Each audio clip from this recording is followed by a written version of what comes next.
일단 제가 복싱을 하다 보니까 그리고 국가대표로 발탁돼서 2년 동안 거기서 하다 보니까 어느 정도 뭐 좀 자부할 수 있었던 게 일반 선수들보다 그래도 실력은 있었습니다. 그 나이 또래, 그 체급에서는. 그래서 어느 정도 승승장구하고 있던 상황에서 아버지가 탈북을 하자고 해서 그 한 달 뒤가 경기였어요. 6월이 경기였는데 보천보의 불상이라고 북한에서 꽤 이름 있는 경기였거든요. 근데 북한의 군단급 프로복싱 경기에서 경기를 하면 1년에 3번의 시즌이 있는데 3번의 시즌을 통틀어서 한두 명씩 죽었어요. 너무 열악하고 그 의료 장비가 제대로 갖춰져 있지 않고 또 북한 군의 뭐 성군 정신 이래서 군인은 쓰러져도 항복 안 한다 뭐 이런 게 있다 보니까 진짜 기력이 다할 때까지 맞서기를 하다가 실려 나가는 경우들이 꽤 많았는데 저는 경기 한 달 전에 아버지한테 그 얘기를 듣고 고민을 많이 하다 보니까 경기 전까지 컨디션 조절을 못했던 거죠. 그래서 진짜 최악의 몸 상태로 경기에 나가서 5라운드에 KO 돼서 실려 나왔는데 뭐 군의관이 뇌사라고 진짜 북한은 덜파리가 많은 것 같아요. 그런 게 군의관이라고. 제가 하루 정도 이렇게 의식을 못 차리고 있다가 눈을 떴는데 제 후임이 저를 간호하고 있다가 뭐 지키고 있었죠. 지키고 있다. 설성 동지 의식 못 차렸으면 그냥 제 장례 절차가 진행되려고 했다라고 해서 뭔 소린가 했습니다. 저도 당황스러웠고 진짜 죽음의 문턱이라고 할 수 있는 그런 걸 한번 경험하고 나니까 이래도 죽고 저래도 죽는데 그냥 아버지 따라가야지 이런 생각으로 탈북 결심했고 아버지랑 탈북하자고 했죠. 근데 아버지는 탈북 루트를 2가지를 선택했어요. 중국으로 가겠냐, 왜냐면 제가 중국으로 가겠냐 아니면 서해상으로 해서 수용을 해서 바로 가겠냐. 근데 제가 수용을 할 줄 모르거든요. 그래서 아버지는 중국으로 갈 생각은 진짜 1도 없었는데 그냥 저한테 편의상 예의상 물어본 것 같아요. 그래서 저는 당연히 중국 거쳐서 가겠다라고 대답을 했고 아버지는 그럼 그러자라고 하면서 저를 이끌고 일단은 전역을 해야 되니까 아버지가 뭐 경제적인 이런 뒷백 뇌물을 써서 제가 또 경기 치르고 아팠으니까 병가 제대 이렇게 해서 전역을 하고 저를 이끌고 중국 쪽으로 올라가기 시작했습니다. 그래서 청진까지 가는 도중에 하도 초소가 많아서 제가 거기서 겁을 먹었어요. 이럴 거면 그냥 황해도 쪽으로 해서 바다로 가는 게 빠르겠다 싶어서 아버지 보고 청진쯤 올라가서 다시 내려가자고 했습니다. 그러니까 아버지가 너무 반가워하면서 이제 내려가면 다시 올라올 생각하지 마라 라고 해서 결국 황해도로 갔죠. 황해도로 간다고 해서 바로 물에 들어설 수 있는 것도 아닙니다. 그 황해도는 전현지구라고 하죠. 아직 휴전 중이고 전쟁 중이다고 북한은 표현을 하는데 그 적들의 앞에 있는 그 지역은 그 지역 주민이 아니면 외부 지역 출입이 외부 주민의 출입이 불가능한 곳입니다. 근데 아버지는 평양에서 어느 정도 그 뭐라고 할까요? 경제적인 활동을 하던 사람이다 보니까 군 위수구역에 금이 나와요. 땅에서 금맥이 있는 금광이 있어요. 그 황해도 지역에. 그래서 그 군 위수구역에 군 부대 그 대대장에게 돈을 주면서 나 이 지역에서 금을 캐고 싶으니까 노동력과 나를 살 수 있는 막사를 달라, 지원해 달라라고 해서 군부대 장교는 또 부조리 또 최강 아닙니까? 당연히 해준다 해서 일개 분대 노동력을 제공해줘서 그 위수구역에서 숨어 살면서 탈북 준비했습니다. 그 군부대를 택한 이유가 저희 강화도하고 마주 보고 있는 북한의 황해도 지역인데 그쪽에 강 하구가 있어요. 그 강을 따라 쭉 올라가면 저희 군부대 위수구역이 있거든요. 그래서 그 강은 한국에 와서 그런 강을 제가 본 것 같진 않은데 서해바다 밀물과 썰물이 하루에 2번 들어왔다 2번 나갑니다. 6시간 들어오고 30분 섰다가 6시간 다시 바다로 쭉 빠져나가고 그러면 그 강, 좁은 강폭을 따라서 바닷물이 강 상류까지 들어왔다가 강 하류까지 그냥 싹 바닥을 드러내면서 말라버려요. 그러자 보니까 그 물살이 흘러 들어오고 나가고 하는 속도가 어마어마하게 빠릅니다. 그래서 아버지 생각은 바다 기슭에는 경비가 삼으면서 바로 나갈 수 없으니까 강 물살을 이용해서 바다로 나가자. 그쪽으로 나가면 바로 남조선이다 라고 해서 그래서 그 강 옆에서 자리를 잡은 거죠. 근데 바로 실행하기에는 좀 무리가 있어서 한 1년 정도 거기에 자리 잡고 있으면서 저는 아버지는 뭐 금 캔다고 거기 있고 저는 자유로우니까 그 강 기슭에서 물이 들어오고 나가고 하는 그때 뭐 사리 한 문알, 2문알 이렇게 북한에서 표현하는 그 사리가 있어요. 그 사리 물에 그 들어오고 나가고 하는 세기를 기준으로 삼는 보름달일 때 제일 많이 들어오거든요. 그래서 그거 배우면서 연구하면서 이렇게 1년을 준비했죠. 1년 준비하고 드디어 8월 달 2014년 8월에 아버지랑 물에 들어섰습니다. 누구도 모르게 그냥 있는 거 북한에 있던 거 그대로 놔두고 그냥 몸만.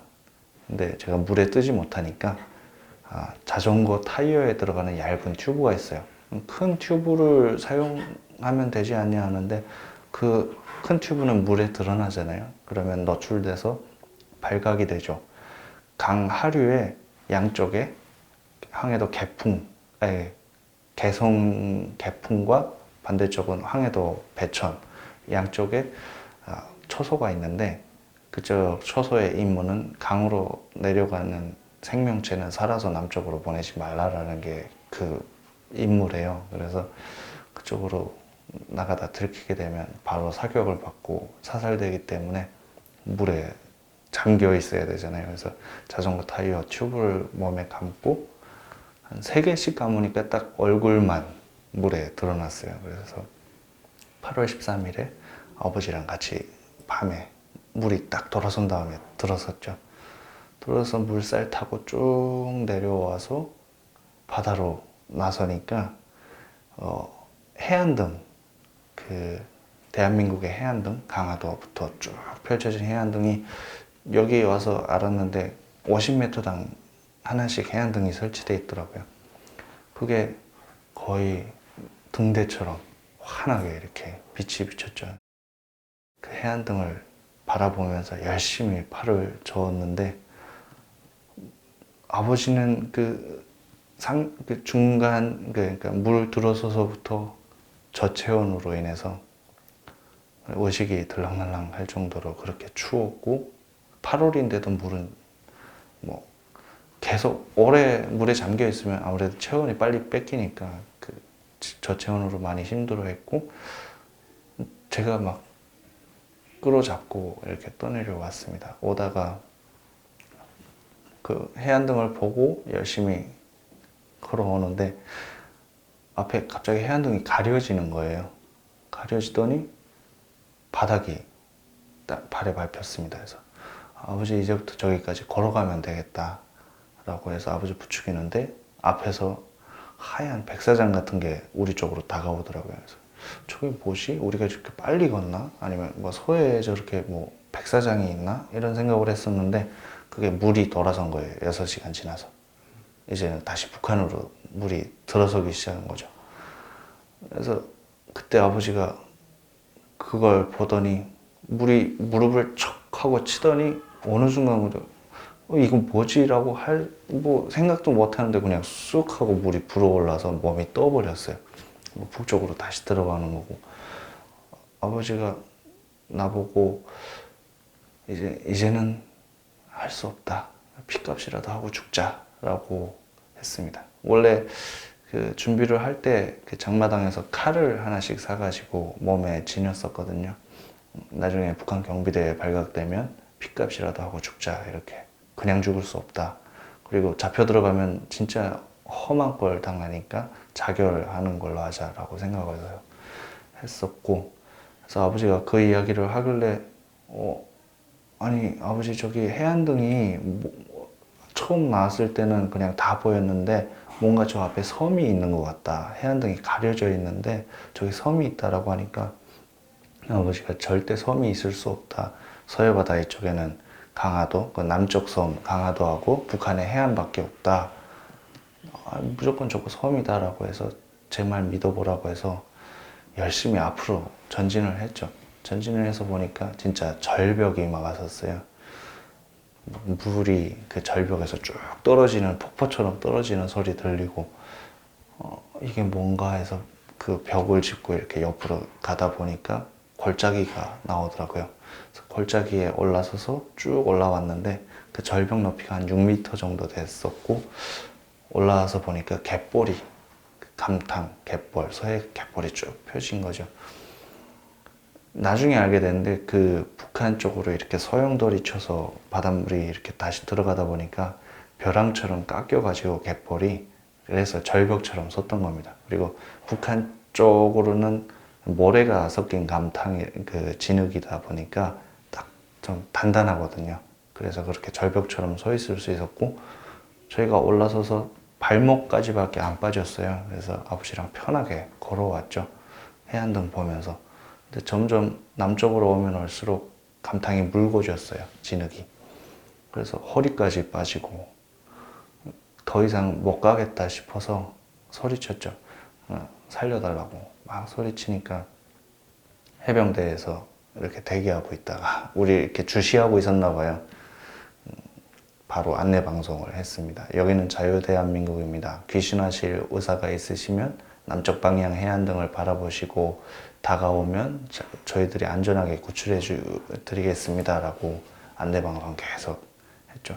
근데 한 30분을 그렇게 안내방송을 하는데 나올 생각을 안 하는 거예요. 저희는 기진맥진해서 더 이상 움직일 수가 없는데 너무 안타까워서 계속 살려달라고, 나와서 데려가라고 소리쳤는데 같은 멘트로 안내방송만 반복하니까 점점 물은 차올라서 감탕 위까지 물이 차오르고 해서 아버지가 그냥 우리가 가자라고 해서 둘이 끈으로 묶고, 서로 헤어지지 않게 끈으로 묶고, 왜냐면 그 물살이 남쪽을 돌아서 북한으로 이렇게 소용돌이처럼 이렇게 크게 돌고 있거든요. 그래서 그 물이 쭉 떠올라서 몸이 감탄해서 쑥 하고 빠질 때 그냥 팔을 있는 것 저으면서 남쪽으로 왔습니다.